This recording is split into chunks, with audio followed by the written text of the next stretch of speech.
Di video ini kita akan membahas bagaimana cara kerjanya sekilas blockchain itu.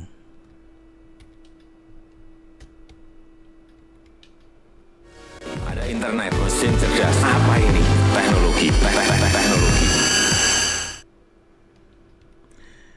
Baik, kita akan lihat bagaimana blockchain itu. Sekarang kita mari dari awal dulu. Tadi sebelumnya sudah kita bahas bahwa blockchain itu adalah pencatatan atau database terdistribusi pada jaringan peer-to-peer. Nah, saya akan membahas di sini bagaimana analogi blockchain itu dalam kehidupan biasa ya. Jadi dalam sehari-hari. Sebenarnya kita sudah mengenal konsep blockchain ini walaupun namanya bukan blockchain. Intinya adalah pencatatan, misalnya di database ini ada pencatatan penjualan secara akuntansi, itu biasanya ada kayak nomor-nomornya, nomor ledger, jadi ada kayak nomor urutnya. Nah, pencatatan itu sebenarnya bisa juga dibilang seperti blockchain karena ada urutan, misalnya ada urutan baris ya, jadi itu terurut. Nah, misalnya juga kayak statement di bank, jadi statement bank, rekening, laporan rekening. Nah, mungkin saya di sini akan ambil contoh juga yang paling umum kita sering lihat nih, kalau umat Islam dia tahu kayak Al-Quran itu. Al-Quran, saya ambil contohnya Al-Quran. Al-Quran itu kalau misalnya kita lihat di atas itu kan ada di bawah atau di atas ada halaman ya. Nah, biasanya tiap penerbit itu dia punya style dan gaya huruf, tergantung hurufnya ya. Jadi kalau hurufnya sama tuh biasanya jumlah lembarnya juga sama dan besar-besarnya itu sama persis. Dari beberapa seri pun Al-Quran biasanya juga ada kesamaan yang bisa ditemuin di cetakannya. Nah, jadi setiap penerbit punya style dan huruf yang sama, jadi jumlah lembarnya juga sama, dan kita bisa lihat tiap lembar itu ada halamannya ya, kayak ini kayak buku biasa. Nah, kalau kita paham bahwa urutan itu menentukan bahwa kita bisa tahu ini lengkap apa enggak ya. Jadi kalau kita urutin halamannya, kita bisa cek itu lengkap apa enggak. Kalau ada yang hilang pasti kita akan tahu karena halaman itu udah pasti berurutan kan, 1, 2, 3, 4, 5, 6. Kalau misalnya ada yang hilang, misalnya 1, 2, 3 terus langsung 7, 8, 9, kita tahu bahwa itu ada yang hilang di tengah-tengah, dan makanya kita akan bisa langsung identifikasi sesuatu yang hilang itu, dan kita bisa bandingin dengan Quran yang lain, yang mana yang hilang gitu kan, karena kan cetakan Quran biasanya ada banyak. Nah, karena banyaknya Quran yang dicetak itu memudahkan kita untuk rekonsiliasi istilahnya, jadi kita gampang untuk cek lagi ke tempat lain gitu, kita bandingkan. Dan manakala kita juga tahu bahwa dari zaman Nabi dulu itu adalah Quran itu adalah model hafalan ya, jadi kan audio ya, lebih banyak ke audio ketimbang di tulisan sebelumnya waktu lagi wahyu turun. Nah, itu banyak sekali orang manusia gitu yang hafal isinya, kontennya itu manusia itu hafal, jadi akan lebih terjaga lagi ininya isinya. Makanya karena dari terdistribusi dan karena tahu ada jumlah halaman dan bisa masing-masing saling cek, maka keamanannya itu lebih aman secara menyeluruh gitu, istilahnya secara umum itu ya lebih aman. Karena kalau kita ganti itu masih nanti misalnya kita rubah-rubah gitu satu ini, nanti ya suatu saat pasti akan ketahuan karena akan selalu pembanding yang lebih banyak ketimbang yang dirubah itu biasanya gitu, karena sudah saking banyaknya Quran ini yang dicetak. Nah, itu mungkin secara gambaran, secara analogi di kehidupan nyata seperti itu. Nanti sekarang kita akan contoh ke blockchain yang misalnya seperti Bitcoin ya, bagaimana cara kerjanya. Nah, sebelum sampai ke situ saya harus menjelaskan dulu ada tiga teknik atau tiga bisa disebut tiga alat bantu sebenarnya untuk blockchain ini bisa berjalan, yaitu satu, tanda tangan digital, ada teknik hashing atau digest, dan ada nonce. Ini kita pahami dulu sebelum kita masuk ke transaksi blockchainnya sendiri. Jadi tanda tangan manual lawan tanda tangan digital itu seperti apa? Nah, kita tahu kalau transaksi, kalau kita mau otorisasi misalnya, saya sudah yakin isinya benar ya, dokumen apa, kita tanda tangan manual, kita taruh garis tangan kita itu yang selalu itu aja di dokumen itu kan, begitu ya. Jadi kita sudah setuju, kita punya kontrak dengan orang, punya kontrak bisnis, kita tanda tangan.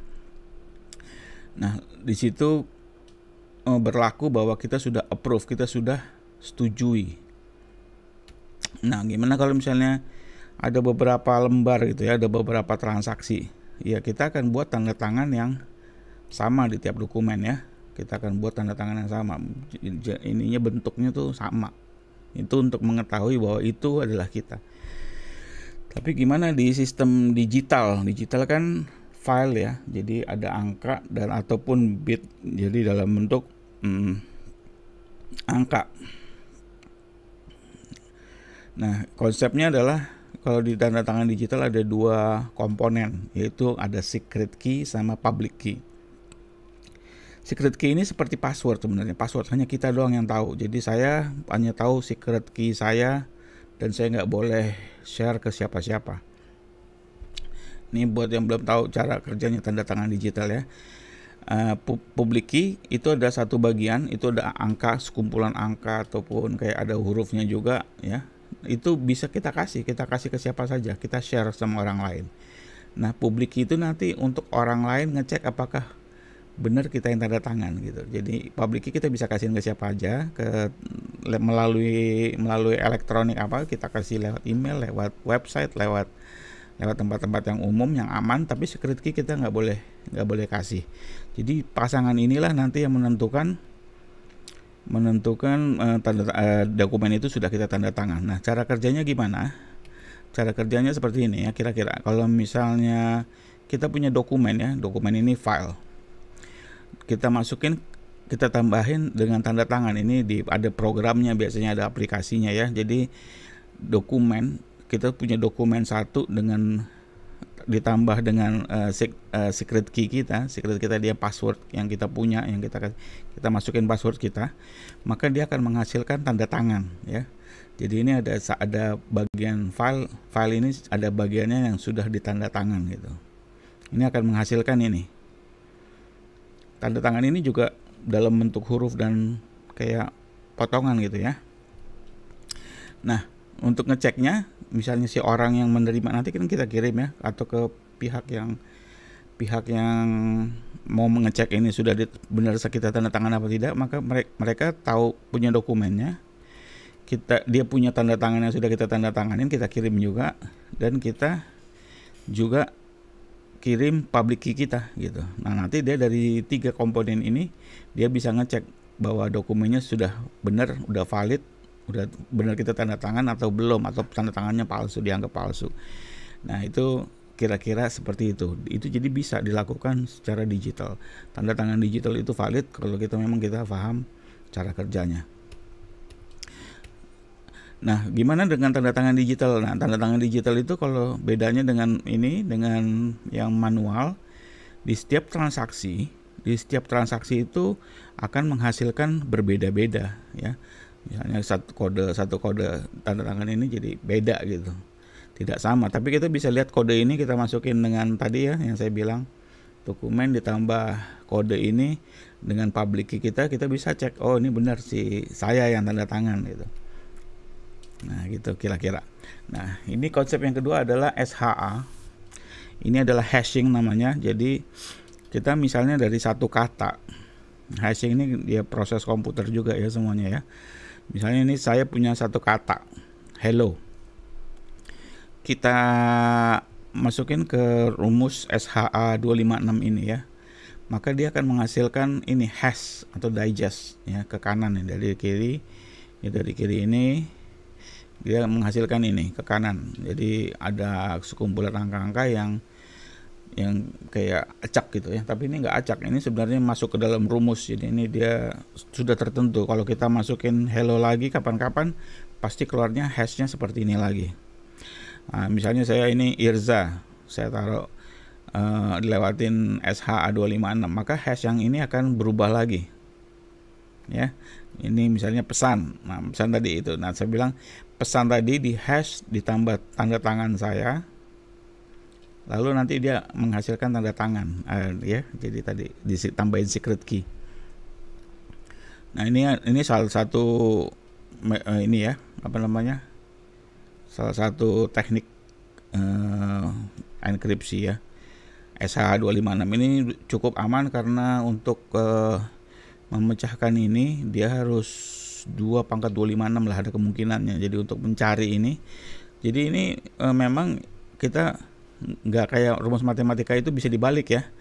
Jadi kalau SHA misalnya tadi kita pesan ini seperti ini, untuk mencari pesan ini kita bisa hash, jadi hasilnya ini. Tapi misalnya kita punya hash ini, untuk mencari kata-kata pesannya itu agak susah karena yang hanya bisa dilakukan adalah bikin tebak-tebakan gitu ya, kita isi, kita tes gitu, ini sama nggak. Makanya itu sangat sulit sekali karena untuk SH256 itu ada kemungkinannya itu adalah 2⁻256, dan itu angka yang sangat besar sekali, yang kemungkinan komputer biasa juga untuk melakukannya perlu berpuluh-puluh tahun malah ya. Kalau ingat saya tuh hitungannya puluhan tahun untuk pakai komputer biasa mencari gitu, nebak ya, satu kalimat misalnya, satu kalimat panjang. Nah, itu untuk mencari hashnya itu sangat susah. Jadi hanya bisa pakai brute force istilahnya, harus ditebak-tebak itu A, B, C, A, dibikin kombinasi seperti itu. Nggak mungkin dihitung balik, atau belum ada yang berhasil untuk menghitung balik sampai sekarang. Oke, sekarang kita akan setelah kita udah tahu itu tadi dua konsep itu, tambah tanda tangan dan hashing. Nanti kita bisa lihat isi blok itu sendiri ya, sama nonce. Nah, ini sekalian kita menjelaskan nonce itu apa. Jadi untuk di transaksi blockchain itu kita tadi udah bilang ya sebelumnya, di video sebelumnya, bahwa blockchain itu adalah wadah. Wadah itu sebenarnya satu blok aja, itu disebut wadah. Maka biasanya ada genesis blok, ini misalnya blok yang paling awal ya. Ini saya kayak menginikan untuk virtual coin. Nah, jadi coin, blockchainnya blockchain coin. Genesis blok ini biasanya di awal, jadi pertama kali dia sign-nya, istilahnya hash-nya itu masih 0 hash-nya. Jadi sign-nya tadi yang dibilang sign itu adalah tanda tangannya blok ini ya, masih 0. Ini karena paling awal, ini untuk kita persepakatan awal istilahnya. Kita akan sepakati bahwa A sama dengan 10, B sama dengan 10, dan C punya 10 koin, A punya 10 koin, B punya 10 koin. Dan nanti akan ada transaksi satu koin dari A ke B, satu koin, dan transaksi B ke C 2 koin. Maka kalau kita sudah punya data ini, kita akan bisa bikin tanda tangan tadi kan, karena sudah tahu isinya, kita akan generate hashnya. Hashnya seperti ini. Dan di blockchain nonce ini memang belum langsung keluar ya pertama ya. Jadi di konvensi misalnya kayak Bitcoin, di blockchainnya Bitcoin itu SHA-nya harus 30 atau 10, dari pertama dulu 10 0 sampai 10 kali. Ya, kita anggap ini sekarang istilahnya SHA256-nya depannya harus 9 gitu misalnya ya, kita kasih itu. Jadi ada persyaratannya, SHA-nya harus seperti apa. Nah, makanya ini nonce ini orang akan mencari angka nonce ini supaya SHA-nya bisa depannya 9. Jadi ini di generate gitu. Nonce ini dicari. Angka ini ditebak-tebak gitu, kayak menebak lotre ya. Jadi komputer itu kayak ngasih angka random, ini bisa nggak, ini bisa nggak, ini bisa nggak. Kalau nggak bisa, dia akan ke berikutnya gitu. Nah, kalau udah dapat nonce yang cocok, yang bisa angkanya 9, maka ini akan nongol di sini. Ya, ini bisa, berarti ini sudah tertanda tangan, artinya sudah tervalidasi bloknya sudah ditanda tanganin. Nah, untuk menambahkan ini pun A harus tanda tangan ya, kalau dalam Bitcoin itu, untuk menambahkan blok ini A pindah koin ke satu koin ini. Nah, ini harus ditanda tangani oleh A juga. Jadi ada beberapa tanda tangan dalam satu blok ini kalau di Bitcoin. Nah, karena sign ini, jadi SHA-nya sudah keluar tadi ya, yang saya bilang hashing-nya ini, hashing dari blok ini sudah keluar, maka baru kita ngomong ke blok berikut. Jadi ini untuk mencatat di blok berikut. Nah, apa yang saya bilang tadi berkaitan, kalau diganti tadi kan ya, satu huruf aja kan pasti akan berubah nih sign-nya ya. Jadi ini kalau misalnya saya di sini saya rubah tadi yang istilahnya tadi transaksi ini saya rubah jadi 2 koin A ke B 2 koin, itu pasti SHA-nya udah ngaco, udah pasti bukan ini gitu kan, karena ada perubahan. Nah, makanya SHA ini pun juga masuk ke blok berikutnya. Jadi sign ini masuk, angka ini masuk lagi ke sini. Dan baru nanti di berikut ini kita akan rekonsiliasi ya, setelah ini kan ada A pindah ke B 1 koin. A pindah B. Jadi di sini dicatat sudah A-nya jadi 9, B-nya jadi 9, C-nya jadi 12 setelah transaksi ya. Nah, di transaksi ini lagi ada pencatatan baru, yaitu A pindah lagi 1 koin, B ke C pindah 3 koin. Contoh, ini contohnya. Nah, lalu di sini dicari lagi, nonce-nya itu akan mencari lagi, menebak lagi. Ini yang disebut mining ya. Tadi saya bilang nonce itu apa? Jadi ini di-mine sebenarnya oleh komputer-komputer. Ya, komputer sendiri bisa, komputer lain bisa. Nah, kalau private itu ada. Jadi kalau kalau di public itu di Bitcoin ada entitas-entitas yang memang khusus mining, dia berlomba-lomba untuk dapetin, karena dengan dia bisa mencari nonce yang cocok dan cepat, dia akan dapat reward. Dia dapat reward koin juga sebenarnya. Jadi dia punya penghasilan itu, diupah. Nah, dan di sini nanti sudah nonce-nya udah ketebak, udah didapatkan oleh para miner, maka ini adalah jadi angka ininya ya, nonce-nya itu tadi. Maka dia akan bisa di SHA ini. SHA tadi kan saya bilang di sini persyaratannya harus 9 depannya, diawali oleh angka 9. Nah, kalau sudah bisa, maka ini dianggap valid. Lalu berikutnya lagi ke transaksi berikutnya ya. Ini saya kasih contoh lagi. Ini pindah lagi sign-nya, signature, dan ada transaksi yang baru, lalu dibuat nonce dan akan di-sign lagi. Ya, ini terus begitu terus ya. Dan ini kenapa saya bilang ini ada hubungannya? Ya, ini memang blockchain ya, inilah blockchain. Kenapa? Karena blok-blok ini dia kayak terantai, karena dia berhubungan. Dia punya ada satu yang nggak bisa putus gitu. Kalau putus ya udah ngaco, ke belakangnya itu ngaco. Nah, itu nanti akan kita bahas juga di konsensus. Mana kalau ada dispute, ada masalah gitu di blockchain itu gimana cara penyelesaiannya. Nah, ini mengapa disebut blockchain, dan ini adalah konsep yang umumnya kita kenal untuk blockchain. Nah, jadi setiap blok itu punya ikatan ke blok sebelumnya dan sesudahnya. Blok itu ditambahkan dengan bantuan miner. Semakin banyak miner yang bekerja, semakin cepat blok jadi valid, dan dan blockchain public komputasi itu sangat susah karena untuk menambah sendiri, karena berlomba-lomba ya, yang paling banyak, yang paling cepat.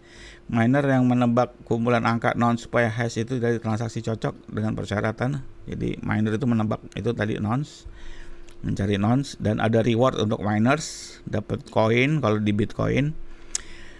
Dan private blockchain bisa menggunakan teknik lain. Nah, ini private blockchain bisa aja minersnya itu udah kita konsensus sedikit, atau itu bisa berubah gitu ya. Nah, karena nanti kita akan bahas bahwa blockchain itu bisa public, bisa private. Nah, ini kalau Bitcoin itu karena publik, jadi semuanya bisa ikut bergabung, bisa bergabung jadi miners, bisa menjadi buat yang transaksi bisa, nah gitu. Nah, jadi kita balik lagi ke yang bab 1 tadi, definisi blockchain. Jadi database desentralisasi, dia menyimpan catatan transaksi, bisa publik dan bisa privat. Data disimpan itu tidak bisa dirubah karena sudah tadi ada kunci-kuncinya dari hashing dan digest. Jadi keamanannya cukup tinggi. Catatan disimpan melalui algoritma konsensus menggunakan kriptografi dan umumnya network peer-to-peer gitu ya. Jadi itu dari definisi kita yang sebelumnya. Jadi kesimpulannya apa? Pencatatan data transaksi dalam bentuk blok dan mempunyai hubungan antar blok. Jadi ada hubungannya. Tadi hashingnya itu sama, ada depan dan belakang itu sama. Jadi bisa menghilangkan fungsi orang ketiga karena itu sistem yang sudah dibangun. Jadi orang ketiga nggak perlu lagi, kita percayakan sistemnya udah jalan. Kalau kita sudah tanda tangan, dia akan mencari memvalidasi sendiri. Jadi itu makanya bisa menghilangkan banyak peran banyak peran manusia. Dalam blockchain publik perlu algoritma yang lebih kompleks untuk mencegah kegiatan yang tidak diinginkan. Jadi ini bisa kita desain juga ya. Jadi gimana algoritmanya, mana yang cocok dengan kebutuhan kita itu bisa. Ini kalau kita bicara blockchain yang kita mau buat sendiri. Karena setiap blok bergantung dengan blok sebelumnya, maka terbentuk immutability. Jadi tidak bisa dirubah. Immutable mempunyai arti susah untuk dimanipulasi oleh para oknum, dan setiap orang mempunyai salinan data dari blockchain. Itu konsep blockchain secara umum. Oke, di video ini kita cukup sekian. Terima kasih. Kita akan lanjutkan di berikutnya masalah privat atau publik. Terima kasih. Klik like dan subscribe sebagai dukungan kamu agar channel ini terus maju. Jangan lupa klik loncengnya.